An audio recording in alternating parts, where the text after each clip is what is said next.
All right, I think we're live. Welcome to everybody who's rolling in. Really excited to have you here for our webinar today. We're just going to give it another minute or two before we get started, but welcome and thanks for tuning in.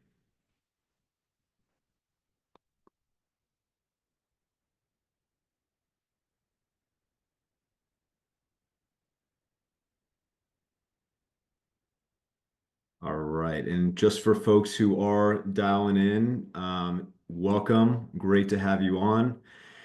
Really appreciate you taking the time today. We're going to get started in about a minute. You're joined by a group of panelists dialing in from all across the country here.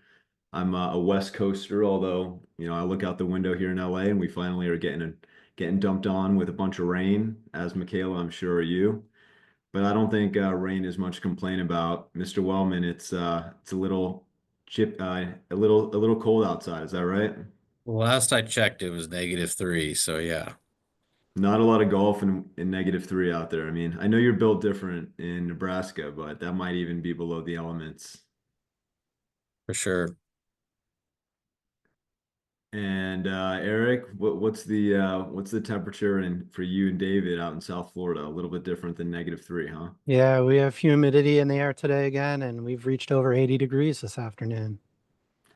All right, so you're Perfect golfing weather. just twist the knife a little bit, and Scott, I guess if you guys go and de-thaw, you know where to go. All right, I think we're gonna just about get started here. Again, it looks like we already have over 200 folks on the line. Just about. Welcome, everybody. Thank you so much for tuning in. We have a great topic for you all today.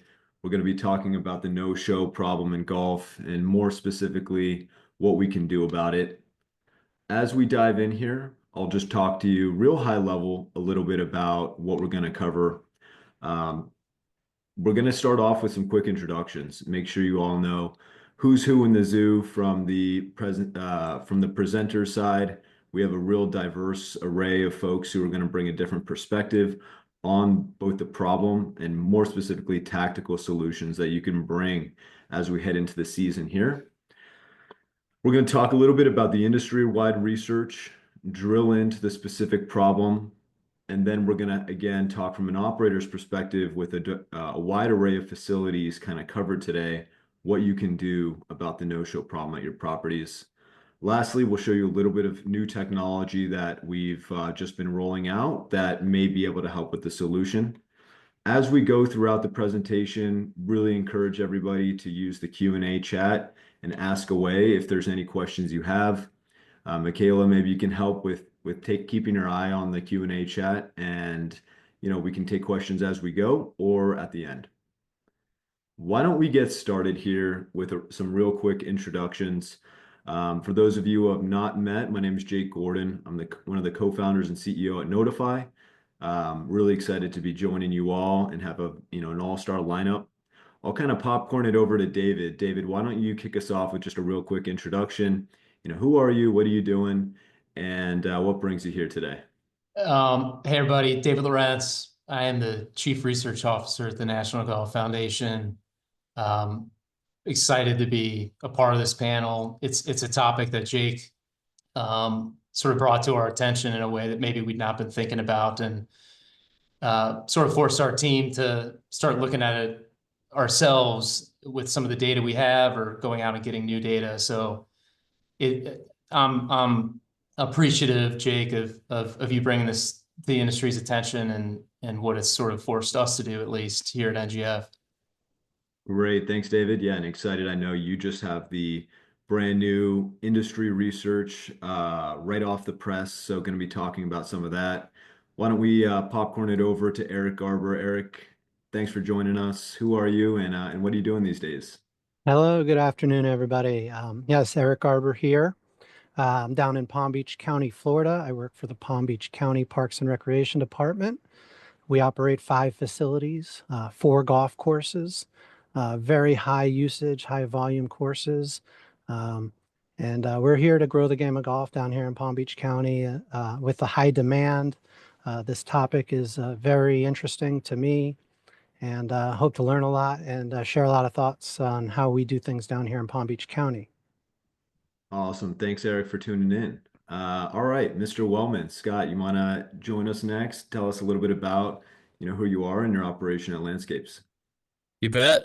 Scott Wellman, I'm the Director of Marketing and Revenue Management for Landscapes Golf Management. Jake said he needed a longer job title on the screen here, so I tried to accomplish that by having the longest job title. But my role is to work with our over 60 golf courses across the country with their marketing and revenue strategies. And so obviously no-shows is a big part of the strategies that we're deploying at our facilities and the technology that we use to help address it. So happy to be here, Jake. Great. Thanks, Scott, for joining us. All right, Ross, you want to round it out with a little introduction? Absolutely. Thanks, Jake. Hi, everybody. I'm Ross Liggett. I am a founder of Metolius Golf. We are a marketing and technology company. So we help golf courses and private clubs organize their data and then use it for efficiency and revenue growth. So thanks for having me here. I'm honored to be surrounded by such a esteemed group of professionals here. So this is exciting. Awesome. Awesome. All right. Well, we'll dive right into it and hopefully do a little bit more showing than telling here. But before I do dive in, I'll tell you just a real quick story. So Scott and I were catching up, I want to say 6 months ago, and we were talking about, hey, where are there opportunities? Where are there gaps in revenue management that you're seeing today? And, Scott presented to us, hey, we're doing a lot of different things with technology, with policy. But one thing that we continue to hear from our courses is a problem is no-shows. And Scott uses Metolius, and I'm sure you'll get into it today. But as we started to tee up, look across the public portfolio, it was clear there was a pretty clear gap, in the 9+% in some cases revenue leakage from no-shows. And that's what started this journey about 6 months ago of really starting to pull the threads on the industry, looking at a lot of different data sources and bringing in folks like David and Ross to understand the scope of the problem. And today we're going to be really leaning on Eric and Scott to talk about what can operators from all different types of facilities do about this issue going into 2025. All right, so let's get started. And David, I'm going to pass it to you to dive in. As you look at the market data, I don't think there's anyone who has more breadth and of a perspective of golf trends in general than you all at the NGF. I think the question we all have is, how are things going just industry wide? And specifically going into this 2025 season, what are some things operators should be keeping in mind? Yeah, it's a great time to talk about the golf business. And I'd say the subject of no-shows is a great subject by itself, but it also fits into a broader conversation in golf right now, which is about identifying blind spots during a period of strength.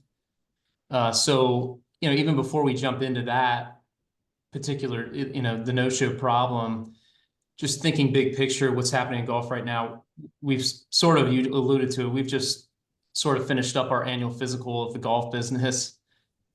Industry continues to evolve at a faster rate than normal, experiencing pretty remarkable top-line success. We had a record 137 million Americans age 6+ who were connected to the game in some way in 2024. That's playing, watching, following, engaging in different forms.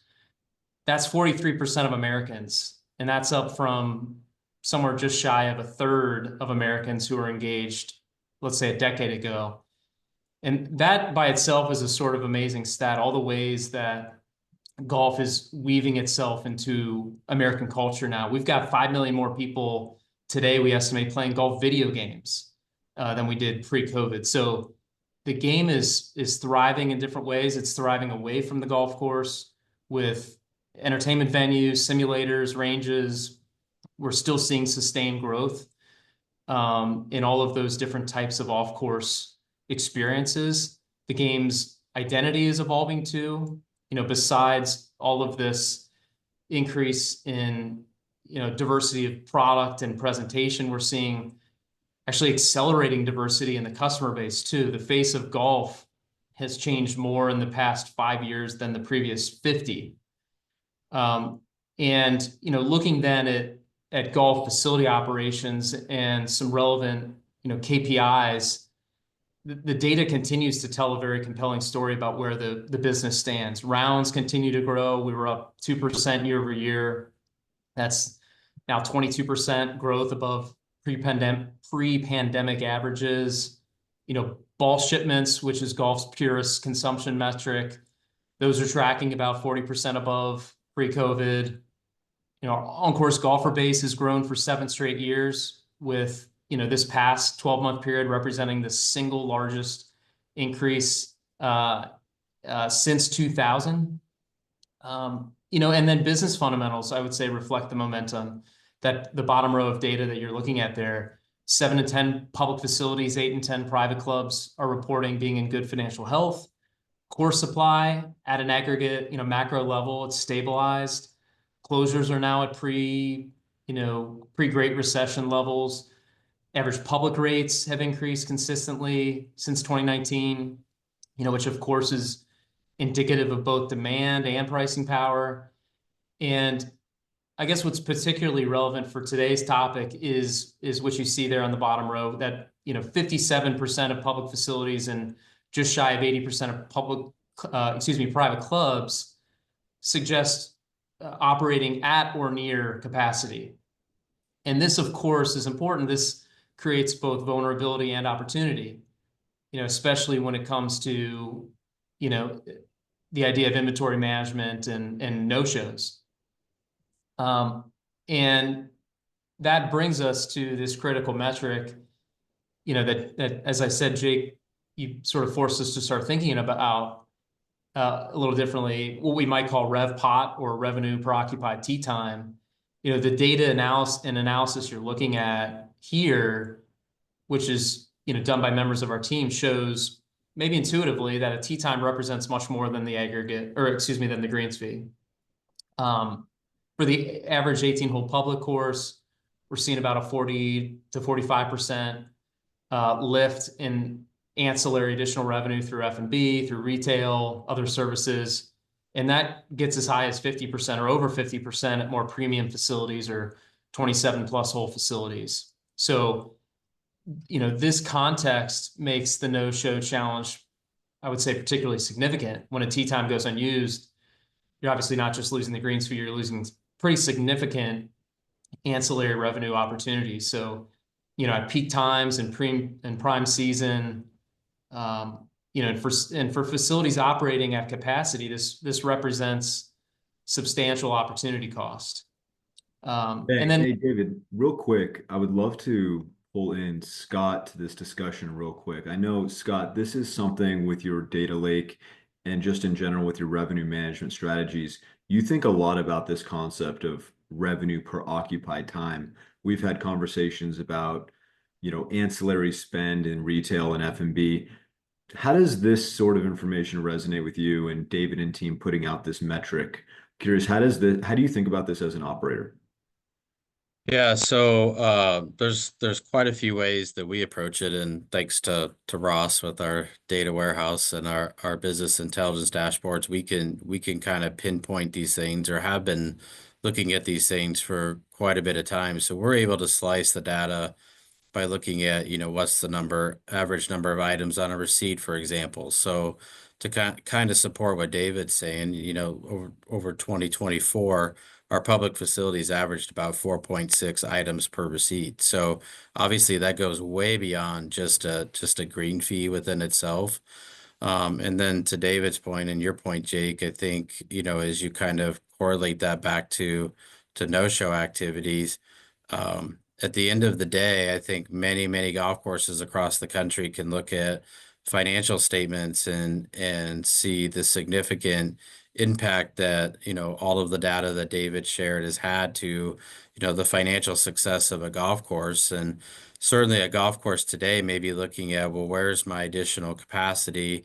I'm already churning 45,000 rounds at an 18-hole facility. And really that is embedded in the no-show activity that exists at your facility. It's not unlikely that even though you may churn 45,000 rounds, that you might see 1,000 to 3,000 no-shows.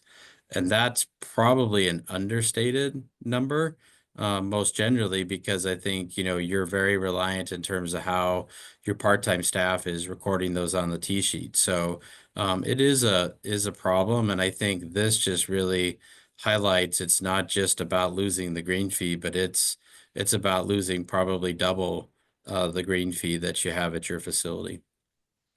Awesome. Thanks, Scott. David, anything else on this slide? Obviously, the key takeaway here being that a green fee, your $50, your $40 that the folks check in with at the pro shop to the operator in total spend could be worth 50% more than that. Anything else to add here?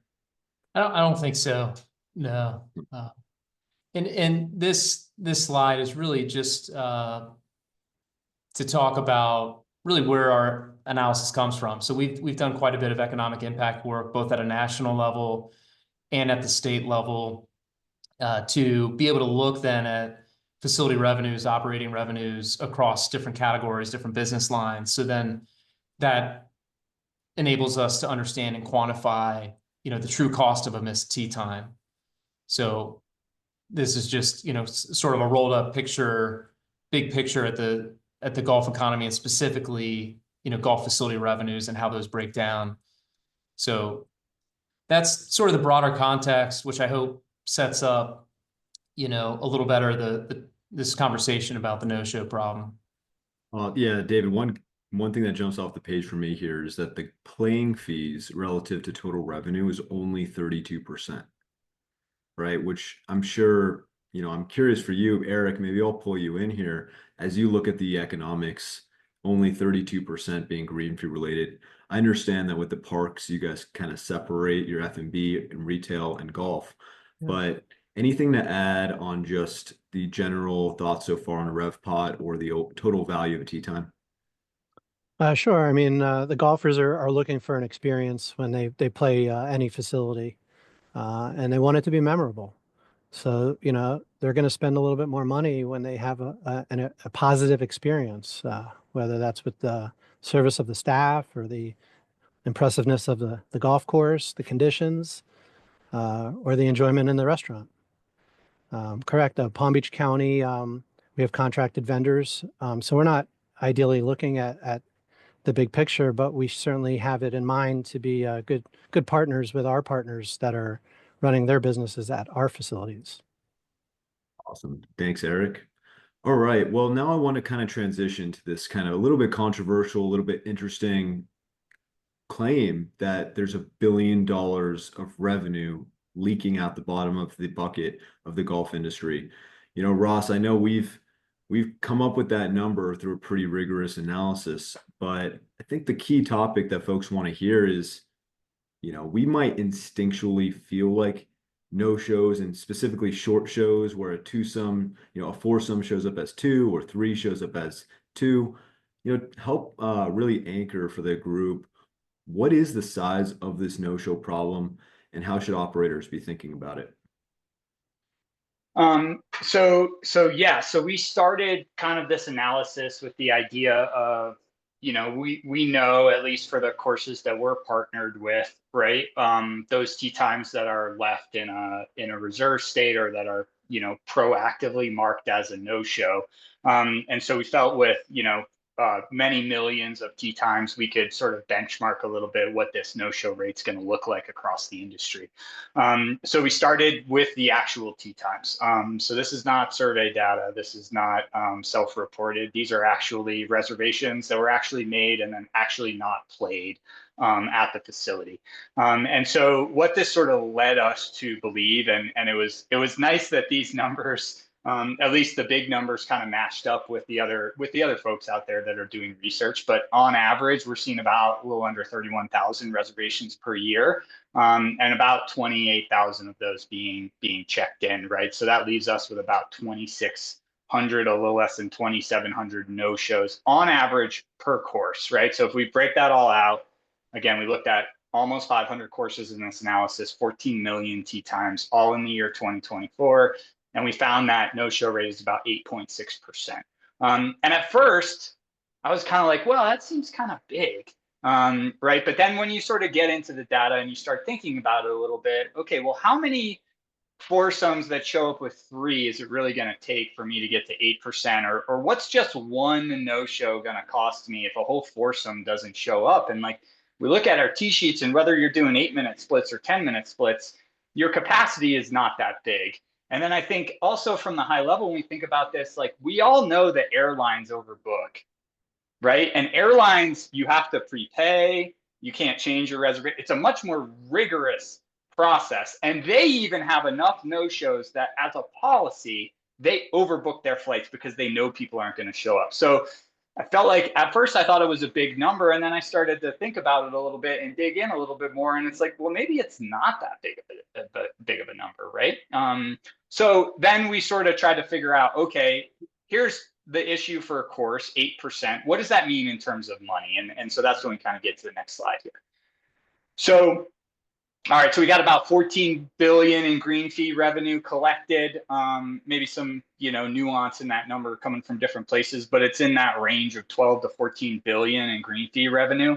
And so if we take that 8.6%, we could add that back on. So that leaves us with about $1.2 billion in no-show revenue that's not being calculated. So if you break that down and bring it down to the actual golf course level, and you add in that ancillary spend, which if we reverse engineer all those numbers, that comes out to average just under $19 per round in ancillary revenue spend. So that gets added to the 1.2 billion. However, and I'm going to make a tiny little plug for our company here. What we do from a data and reporting analysis, what makes us unique is one, sort of the granular data that I talked about a second ago, but also crossing data sources. And so in addition to having tee time data for all of these golf courses, we also have weather information, and we have an artificial intelligence weather classification system that tells us if those weather conditions were good or bad for golf. And so we removed weather from this equation before we got to the final number, which was just over 10% of those no-shows were due to weather. So we pulled that revenue out, and we land at about $1.6 billion in lost revenue due to no-shows. So that includes the green fee revenue and the ancillary spend. Again, modeled out, right? So it's not exact for every property, but the model is pretty sound. And if we break that down, that means each course is leaving about 142K on the table. Which is a pretty significant amount of money, especially because a good chunk of that's green fee revenue where you have extremely high margins, right? The margin on retail and merch is not going to be quite as good, but that's a significant amount of revenue that we can attack through technology. So then it's like, okay, well, we have all this numbers, and that's where Scott and I got together, and we were like, hey, Scott, like, I think we might have a big no-show problem out there. And we were kind of like, all right, well, let's see if this checks out. And so then we get sort of to the next place. Yeah, Ross, one thing I want to just highlight is I was shocked to hear that only 10% of no-shows were weather related. I think on one level, you make an assumption that on a bad weather day that was unexpected, that could wipe out the tee sheet and be a pretty meaningful impact. But, maybe Scott and Eric, you could just comment, that 10%, does that surprise you? Did you think it'd be higher, lower, or did it seem just right? Well, from our perspective here, it seems accurate. I mean, we don't factor our unplayable weather days into our equation. They're just lost days for us. So, doing the numbers in this fashion is certainly appropriate. We're very lenient on our communications and building of relationships. So I could see how this is a number. I would think it might even be a little higher due to the fact that you have just all these different technologies being used. And like Scott pointed to is, part-time staff working for you. So consistency is a big key in generating these statistics here. Awesome. Thanks, Eric. Yeah, I'd love to kind of touch here, Ross, on bringing it to life, right? We obviously have anonymized this. But I think bringing a specific course example illuminates the problem, right? You could look at that $1 billion or even the $150,000 number, and it's pretty overwhelming. But tell us a little bit more. What are we looking at here, and maybe distill the insights so that we don't lose people with all of the beautiful graphics you have here. So the key here is this isn't an analysis tool for someone like Scott or someone who's a manager of a course to understand the no-show problem at their course, and then more importantly, to understand how whatever levers we're pulling to try to address this are working, right? So the data that you're looking at is really before any action has been taken that we're going to get to here in a second. But essentially, we're looking at, okay, where are our no-shows? And so we have a time series there in the middle that's showing where the no-shows are at.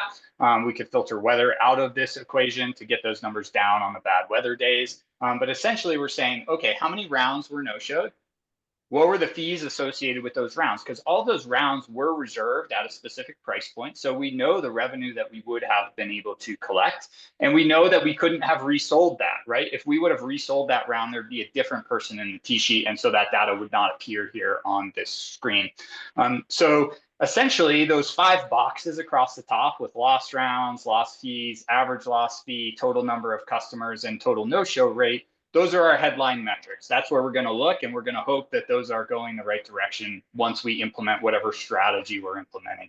And so it's pretty cool, at least from my standpoint, that this conversation that started months and months ago has not only led to us being able to have this conversation with the industry at large, but folks like Scott or other folks that are on our platforms can actually have a tool now to monitor the no-show problem. And when they implement strategies to fix it, understand how those strategies are working, and then hopefully make a pretty easy ROI calculation, right? Like if they do 100,000 in no-shows next year, then however much money we spent, we made $100,000 more on grief fee revenue, and so it's probably a good decision. I'm guessing no one's spending $100,000 solving no-shows. Yeah, and Ross, one thing I want to call out is really if you can't measure it, you can't manage it, right? It would be impossible for an operator to purely rely on instinct about the size and scope of that problem. Like, when we talk to folks about this, and we say, hey, we're seeing about 9%, to 12% no-shows. Does that feel right?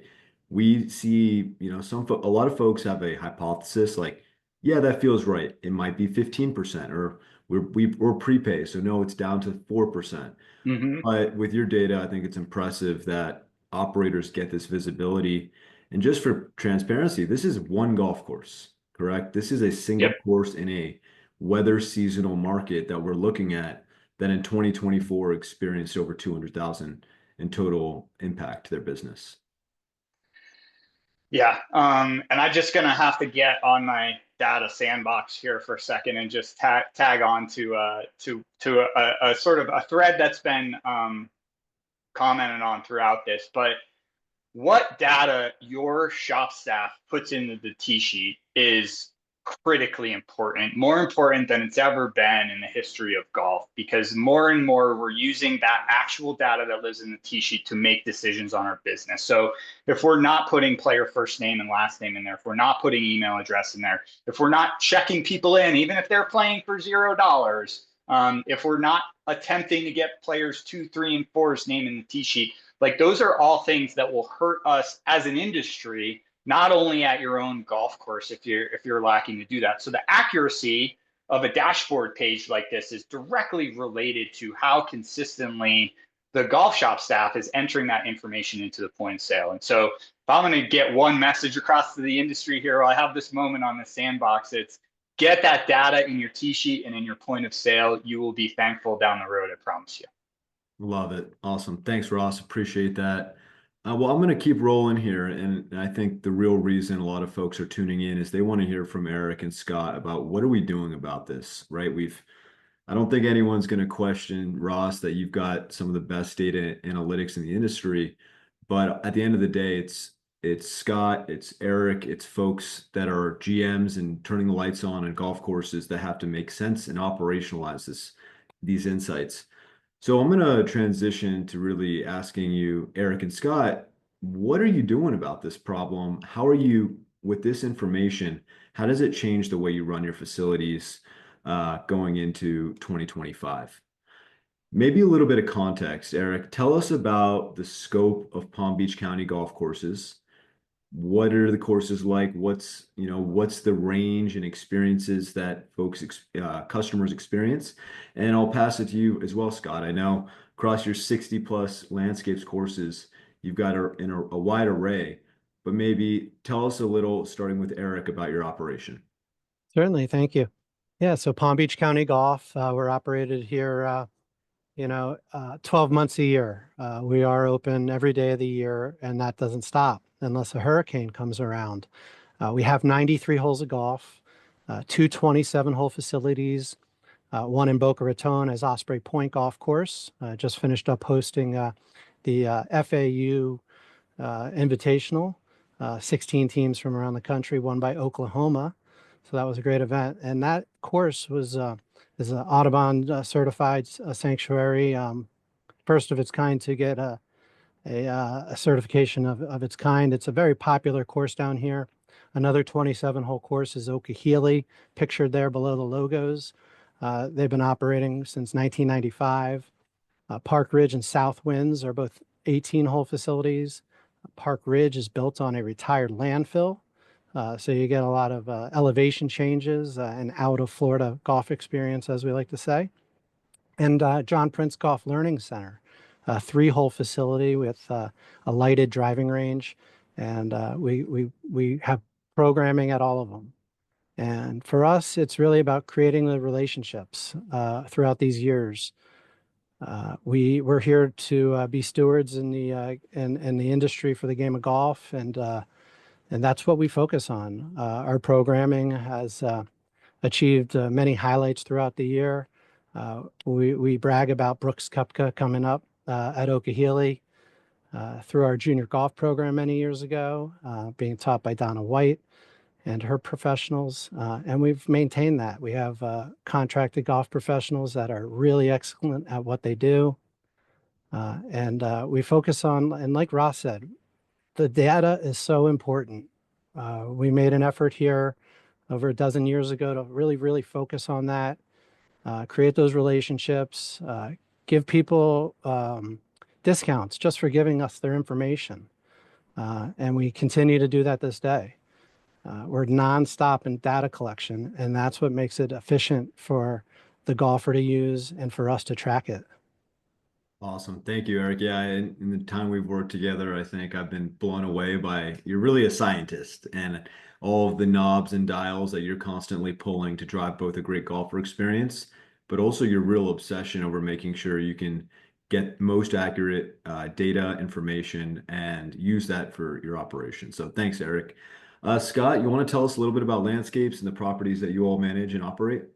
Yeah, so Landscapes Golf Management manages a little over 60 golf properties in 25 states. We have a pretty equal distribution of private and public facilities. So we manage everything from, municipalities, daily fees, all the way up to your high-end destination private.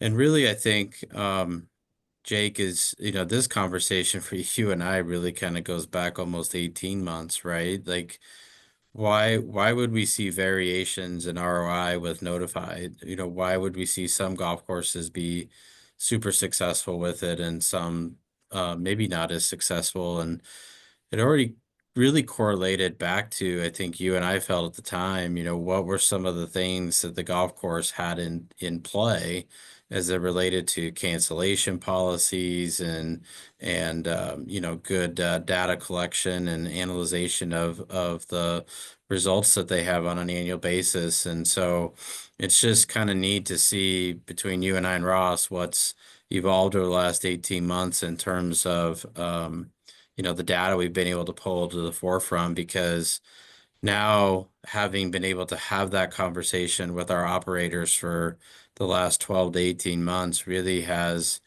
I think, caused them to want to approach things differently as we move into 2025. And that has me really excited about what the future holds, I think, for our managed facilities. Awesome. Thanks, Scott. Yeah, I think that's a perfect transition into our real first question here, which is, you've thought a lot about no-shows and short shows and whatnot, and we've talked a lot about it today. I think my first question is really on policy. And Eric, I'd love for you to open about what policies are you all thinking about? Have you already deployed to mitigate the no-show, short show, last-minute cancellation problem, and maybe take us from the journey of pre and post-COVID, right? Because we understand that there's been an evolution to the game of, the excitement and exuberance of inflows of new golfers that David pointed out, but maybe walk us through the policy journey that you've had for your golf properties. Yeah, certainly. And a lot of policies, local or worldwide, they always generally arrive from customer input. Listen to your customers and feel them out. I would say, the pre-COVID, we were experiencing the no-shows and we were studying it at the time. We weren't hearing from golfers, though, that they didn't have a chance to book a tee time or they weren't getting the tee time.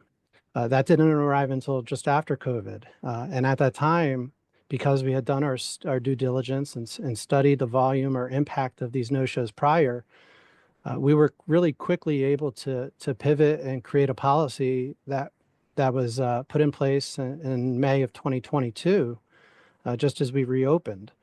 The golfers were thankful for it, and we saw more and more golfers get linked to tee times and show up. Using the data is everything. I would say that in the past, pre-COVID, anyone who had access to your tee sheet would book as many tee times as they can and try to give them to their friends, or wherever they went, they went. A lot of them went as no-shows, but now we're watching it much closer. The policies we took back in 2020 was to collect that credit card first and foremost. We started off with that, and in the first few months, we were just watching it and seeing what happened. Before we started charging people, we saw a change in behavior. People knowing we had their credit card on file allowed them to understand what we were going for, and they were able to communicate with us their needs. Palm Beach County, as a municipal golf courses, our role in continuing to grow golf is to provide as much access, the greatest number of players as possible. So we tell the golfers we're able to do that through accurate reservations and pairing up groups of less than 4 players. We know their plans are always changing, so we ask them to communicate with us and tell them when their plans are changing. The introduction of the Notify product is a huge complement to all of that. Now, not only do we have our golfers canceling and tell us they can't play, we have a list of golfers that have told us they want to play. So within 30 seconds, a minute, sometimes we see those cancellations refilled. And at this point, our no-shows are less than 5%. It's been a great transition, and I would say those 5% are, still being communicated with. It requires a cancellation and an email, and then eventually a charge. The technology we use, like I said, is collecting that credit card through our 4 point of sale. Without that and just the proper communication, I would believe our no-shows would continue to be a big hindrance on us, and more golfers wouldn't have access to our tee sheets. Thanks for that overview, Eric. And Scott, I want to pull you in here because I know you've spent a lot of time thinking about the credit card specifically. And should you do full prepay? Should you have a small deposit? Should you have a $0 deposit? Should you have no credit card? How are you thinking about in this era of, massive demand tailwinds, leveraging the credit card and obviously bracing for impact a little bit if you get some pushback from golfers there? Yeah, so I think it starts, to Eric's point, with making sure you have a solid policy in place and that policy is communicated. Is there an ability to communicate that policy as people are booking online, as they're accepting the terms and conditions? Because the last thing you want to do is enforce some sort of credit card policy whereby you're charging a fee if somebody no-shows you, and then they're just turning that fee into their credit card company and disputing it. So you need to have a little bit of a backbone, I think, to stand on. So making sure that policy is at the forefront and it's communicated. From there, I think our approach has been to go more down the road of securing the credit card on file, not charging it or prepaying it or charging a deposit.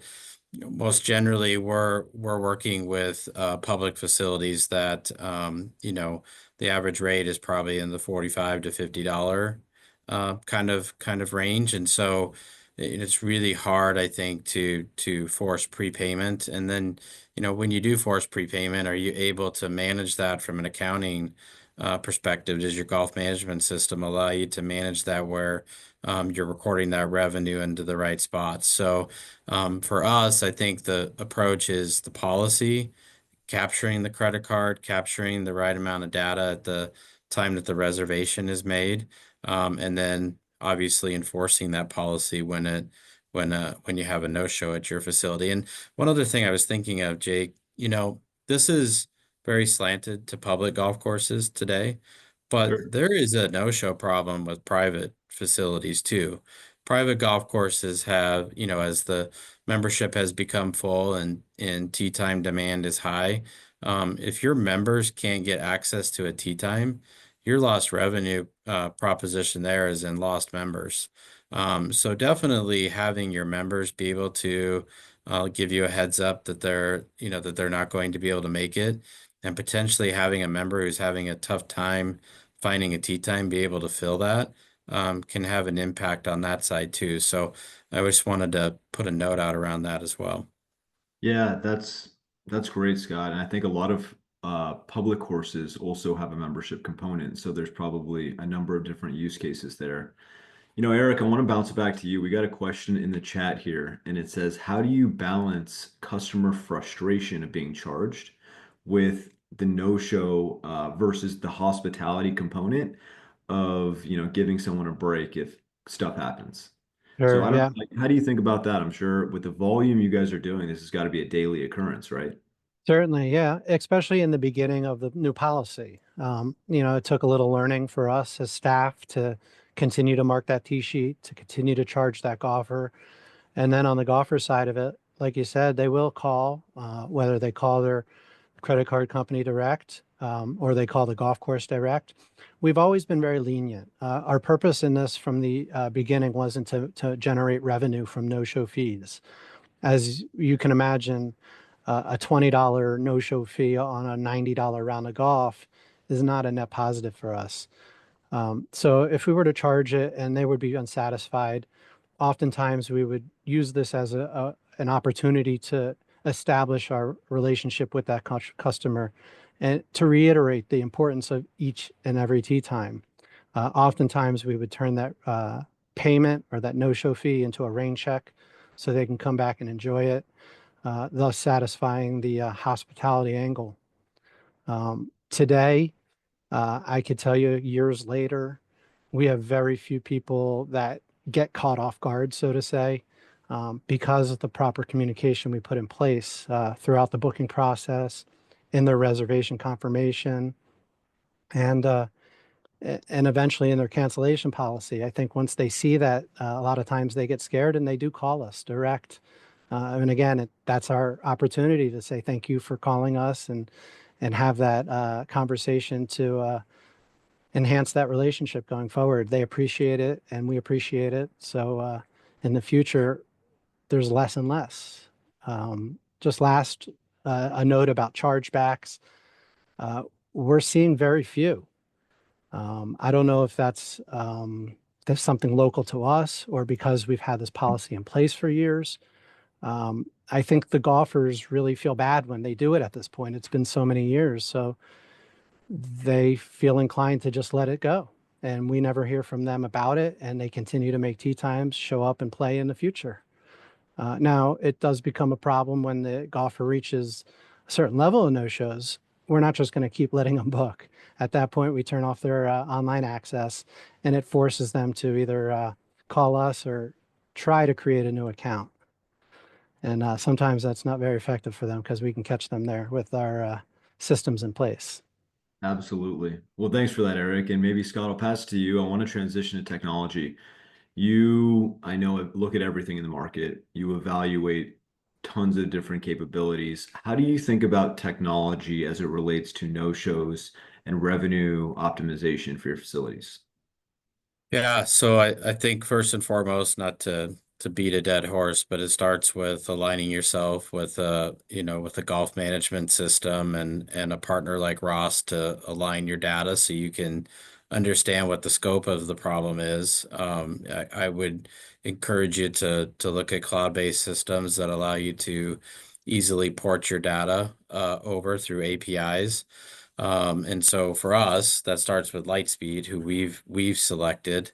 But from there, it's about using that system, as I mentioned earlier, to make sure you can put in the right cancellation policy. So we put it in our terms and conditions, so that people have to accept it when they're booking online. That protects us on the chargeback side of things. We're able to force them to enter in a credit card online as they're booking the reservation. We now have that on hold, but then it's about this whole process of how do we refill the tea time, right? And just in listening to Eric talk a little bit to that question, for us, it's all about just getting a courtesy call. That's all we really want, right? Like we'll probably be lenient with our cancellation policy as long as you're giving us a heads up that you're not coming.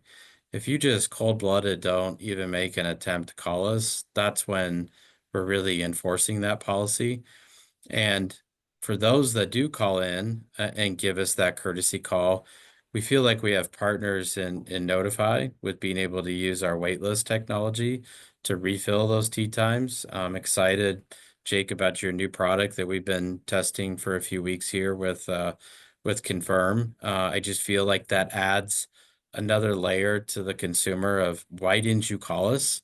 Not only did you accept our cancellation policy, but you got a couple of notifications reminding you of your upcoming tea time. And so I think all of that just makes that conversation with a customer that, might be a little upset that much easier to say, hey, you were given really 3 opportunities to let us know that you weren't coming for this tea time. You were aware of the policy in place. And so our tech stack can really start to maximize things when we start to get those calls and those heads up that people aren't coming and we don't even have to really lift a finger to make that all work. It's just about having that system in place that works for you and works the way that you want it to. Thanks for that, Scott. I know you're also like a scientist in the lab, always turning every Dob and Nile. I want to maybe jump back here. Anything else, I guess, general advice for the operators tuning in? How should they be thinking about the policy if you had a magic wand out there? Again, it's not a one size fits all solution, but I guess, Eric, any takeaways on policy that folks tuning in can apply to their operations, whether it's a private course, a public course, or a resort course? Certainly. Yeah, first and foremost, I would say be consistent. Don't play favorites and, just continue to use the technology that you have at your fingertips. These systems all have the ability to mark no-shows and that's only going to aid to your ability to understand the full impact of it if it's a big impact. If you're not even marking no-shows, where do you even start to understand it? And dig down into the golfers that are creating the issues. You deal with them individually at that point, once you're down to a scope that is handleable. Yeah. Got anything to add there? No, I think Eric nailed it. Awesome. Well, Eric, I did pull a little bit of data. I know you're the data guy. Wow. I wanted to highlight this. This is about a year and change of data with your properties. Yeah. What stands out to you looking at this information? Maybe help folks make sense of what they're looking at here. Yeah, so there's a big number there. We're looking at 4 golf courses, so everyone should know that. It's a very high demand facilities. We went live with the Notify product right as we entered last season in 2023, in December of 2022. No, excuse me, December of 23, going into 2024. Osprey Point Golf Course is a is a giant. We built the facility about 12 years ago, and since opening, it's become by far one of South Florida's favorite golf courses to play. We're lucky to have it in our family.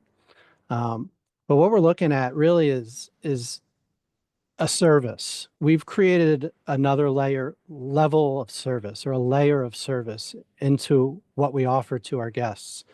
When I first saw the technology and spoke with the team at Notify, I quickly understood what kind of service this was going to provide to the golfer, not only to our tee sheet and our revenues. Every day I spoke with golfers who were frustrated about finding tee times. We were often taking notes just to try to accommodate. We don't have to do that anymore. And the volume of golfers using the technology, which I must say, over 7% are brand new customers in our family of data. Right there, it's worth the price tag of admission. It provides us with an additional layer of service. And all these rounds being booked are done at all times of the day, minutes after cancellations occur. We were running reports just after the system went live to see when these tee times were getting booked after cancellation, and it wowed us. It still does. The volume of golfers signing up on an everyday basis, interested in playing our facilities, is amazing. And if your golf courses are getting this kind of demand, just putting certain systems in place to track the database, golfers, your rounds, no-shows, it'll go a long way in the future just to be consistent at everything you're doing. Thanks, Eric. And one thing that stands out here, and maybe Ross, I'll pull you back in, is the last minute component to this and to the revenue. I mean, what you're looking at is almost $1 million or so, maybe a little less, inside of 48 hours.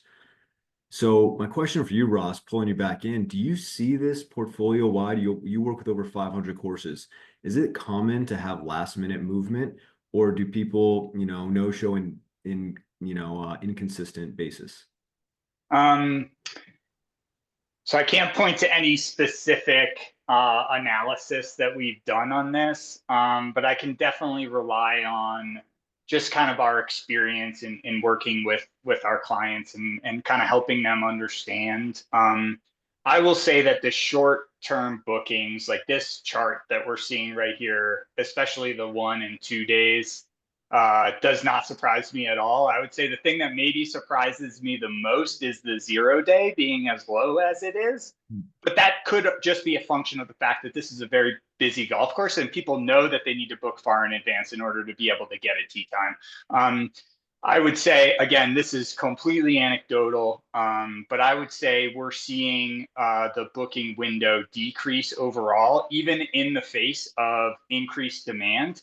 And I think that's just a function of the lifestyle that we live. And I do believe, again, anecdotally, that the sort of COVID effect, people with more flexible work schedules are able to schedule in rounds on more of a short-term basis than they had before, right? It used to be, I'm locked at my desk in the office 9 to 5, 7 days a week. There's no opportunity. But if I can now work from home on Thursday, and all of a sudden I realize I don't have any meetings on Thursday afternoon, I'm going to be browsing the internet trying to find that last minute tee time, or if we have great technology at the golf course, hopefully the golf course is putting a message in my inbox that says, hey, there's a time open at 4 p.m. on Thursday, and that's a time that you've played it historically. And I know we have some, similar opinions there, Jake and Scott, and probably everybody on the call about the opportunities for proactive messaging around this. But yeah, I think booking windows are decreasing. I think it's a function of the lifestyles that we live. And we can combat that with good policy and good technology, which I think is probably the main message here. Absolutely. Absolutely. Well, thanks, Ross and Eric. And Yeah. Scott. One note. Yeah. One note as we look at the graph there and the surprise for the volume on the day 0. It's effective, or what we're seeing is data affected by our policy. The 24-hour cancellation policy is really what this is. I would assume if we were to make it a 48-hour cancellation policy, we would have very little in that days 0 and 1, and those lines 2 and 3 would just jump right up. Absolutely. Yeah, couldn't Yeah. agree more, Eric. Thanks for Yeah. that. I want to just add a few more color commentary, and then we'll maybe ask a few more questions that are in the chat. I'm conscious of being at the 5-minute mark. Just a little bit about the evolution of Notify. We started the company really because we looked at other industries like the restaurant industry and found inspiration. If you've all used OpenTable before, it's a very frictionless experience. They have a Notify capability to some degree, but they have other capabilities like Confirm that focuses on no-shows. So OpenTable about 1.5 years, 2 years ago started an initiative called Show Up for Restaurants. And this is because it was absolutely shocking. At restaurants, in some cases, there's a 30% no-show problem. Why is that? Maybe folks are booking multiple restaurants at the same time. Maybe you have a little bit less commitment to going to that appointment if plans change, right? But just like a golf course, margins on overall business are pretty tight, right? And they're estimating 3 to 5% profit margins on a restaurant. That is very slim. And if you have 2 tables an hour or 2 tables a turn, no show, it crushes the margins of that property. So what does OpenTable with this campaign recommend restaurants do? And I actually think there's some stuff in here that operators can learn from. The first is the naughty list, we're kind of calling it.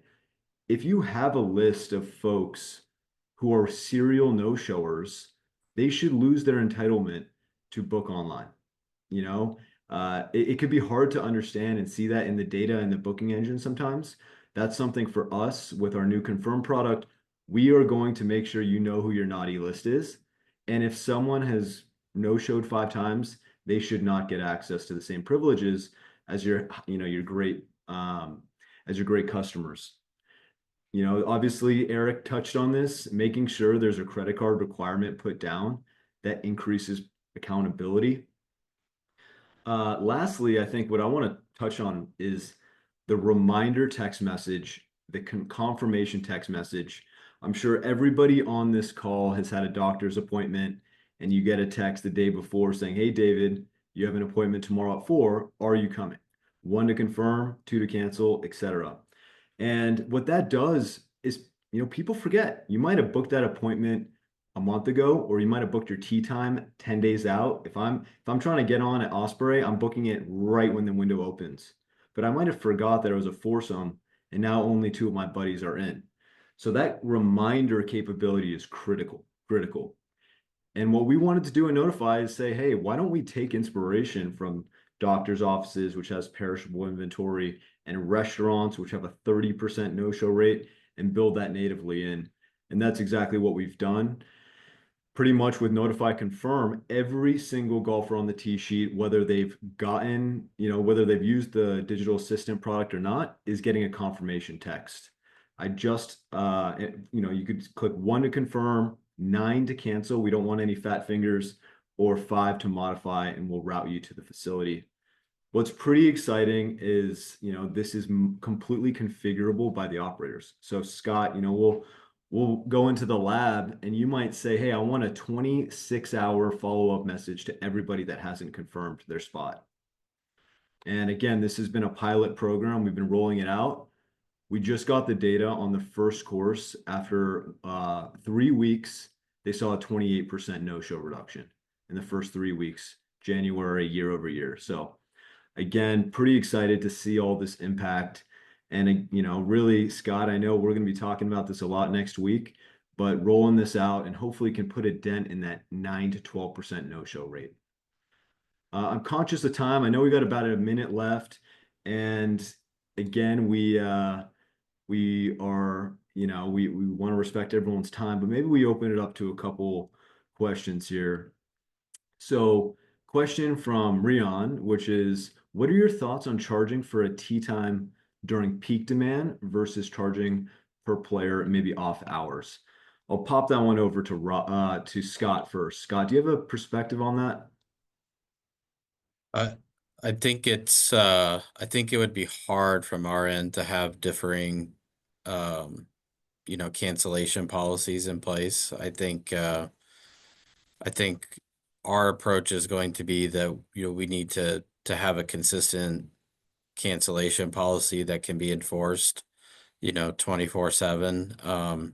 Certainly I can respect, that, maybe you would be a little bit more lenient at certain times of the day where utilization is higher or lower, but I think you're just training that person to have the wrong behavior at the other times. So from my perspective, I would approach it the same, no matter the day of the week or the time of the day. Eric, anything to add there? No, I agree. Going back to being consistent, that would be my preference. This is an interesting one, and maybe I'll start with you, Eric. Do you see any difference in no-shows by younger versus older demographic of golfers? It's a really good question. It's something we hadn't even looked at yet. The younger golfers generally playing in those twilight hours or in the afternoon or weekend mornings. In Palm Beach County, we have a ginormous amount of senior citizens and retirees down here. The average age of our technology user is well above 65, 70 years old. I would say it's probably even, if I had to guess, because we're only getting a handful of no-shows on our tee sheets here in the morning every now and then, in the afternoon, and oftentimes they're a short show or two here or there. Awesome. All right, maybe time for one more. Go ahead, Ross. What do you have to add there? I was just gonna say, like, I really love that question because as the data nerd, I really want to understand behavior by age, so that we can better communicate with our customers based on how they want to receive information or what technology they want to use. However, as an industry, we don't do a great job of collecting that information. So I guess all I want to say, if there's any POS companies out there and you're thinking about what your standard fields are in your customer profile, maybe we get an age demographic in there. And then, hey, David, maybe NGF leads the way on like what those bands are going to be. And as an industry, we can do a better job of understanding the sort of age and demographic information of the people who are reserving tee time. So I get off my soapbox now. Awesome. Can I yeah, go ahead. just add a thought to You do, that? David. Yeah, absolutely. We didn't really touch on, but I think important that it seems to me there's also sort of a narrative issue or a psychological disconnect in golf, where people view hotel rooms as having obvious fixed costs. I think by contrast, golfers, loyal golfers even, perceive golf courses is already there. The grass is growing, whether someone plays it or not. And I think that the dependency that golf has on weather only adds to that sense of like justified flexibility. And so I think there's a real issue with consumers not seeing that, not showing up is hurting a business. And you brought up OpenTable and them feeling like that was important to combat that sentiment with restaurants. I think the same is true in golf. And I don't think people have ill intent, but I just don't think people think about, maybe the harm that they're inflicting on a business by not showing up for a foursome on Saturday morning because they're hungover. So Sure. narrative and communication in this industry, I think, would go a long way. I think you nailed it. And I've heard Eric talk many times about the importance of education. Eric, I'm conscious we're a couple minutes over. Anything to add on educating your customers on this problem, on new policies, and just new technology in general? Certainly, signage at the check-in counters. Obviously, they're going through the online portal to book our tee times. So, proper messages while they're going through the transaction. And then in the reservation confirmation, add it again. Just continue to put it because we know golfers don't see everything and they're always saying, I didn't see that sign. So, it's here in our booking rules on our online page. It's one of the prompts throughout the booking process. Like I said, it's in that reservation confirmation, and eventually it will be in the notify confirm communications. So I think the consistent communication is really going to allow the golfers to understand your needs from them. And after, consistent and doing it over and over again, I think there's going to be a positive impact on facilities and golfers' use of the facility. There's a few questions in here about short shows specifically. I don't know, Ross or Scott, if you have anything to add on short shows as a problem. I don't mentally personally differentiate between them. I think you booked 4 slots, that's 4 opportunities to no show. So I understand like, yeah, we're different, but I actually think in that circumstance, to Eric's point about education, that person's standing in front of you, right? You have a great opportunity to be like, hey, next time, this is how this impacts the golf course. I mean, you as a golfer have seen what COVID did. We're busy. There are people who would have loved to take that tee time that they can't because you didn't give us a call. Like, I feel like that communication and giving them the why of why you have this policy, it's not for us to make more money. It's for us to give the best possible service to the constituents of our golf course. Like that message is going to hit home with the vast majority of golfers. Anything to add there, Scott?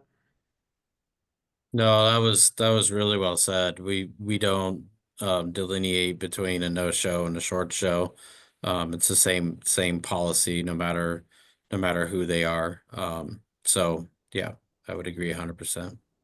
Awesome. Well, I recognize we're a few minutes over. I want to thank the 250 plus people who tuned in for making the time. Hopefully this was interesting and educational.